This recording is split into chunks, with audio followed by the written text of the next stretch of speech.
Dinas Perikanan dan Pertanian Bidang Peternakan dan Kesehatan Hewan Kota Makassar melakukan pengawasan lalu lintas ternak di 2 titik di Kota Makassar. Titik tersebut adalah perbatasan Makassar-Maros yang poskonya berada di Sudiang Makassar dan perbatasan Makassar-Goa yang dipusatkan di Jalan Tamangapa, Antang, Makassar, Rabu malam hingga Kamis dini hari 23 Juni. Menurut Kepala Dinas Perikanan dan Pertanian Kota Makassar, Evi Apriliati, kegiatan ini yang kedua kalinya dilakukan Dinas Perikanan dan Pertanian, khususnya bidang peternakan dan kesehatan hewan. Ini sengaja dilakukan pada malam hari dikarenakan pada waktu tersebut lalu lintas hewan yang masuk Kota Makassar tergolong tinggi.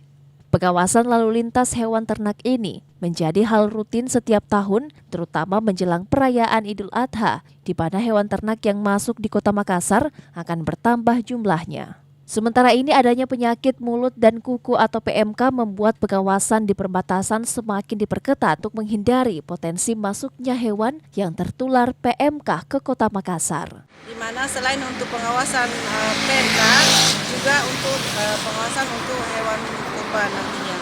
Dan pada malam ini ada beberapa yang sudah masuk dan ini merupakan kegiatan rutin kami yang memang harus tiap tahun kami lakukan. Apalagi dalam hal ini adanya wabah PMK, jadi berketat dalam pengawasan. Kegiatan ini akan terus dilakukan menjelang Hari H Idul Adha dengan tetap memprioritaskan hewan ternak besar seperti sapi, kambing, kuda, dan kerbau. Irfan Peputra, Fajar TV dan Fajar Radio melaporkan.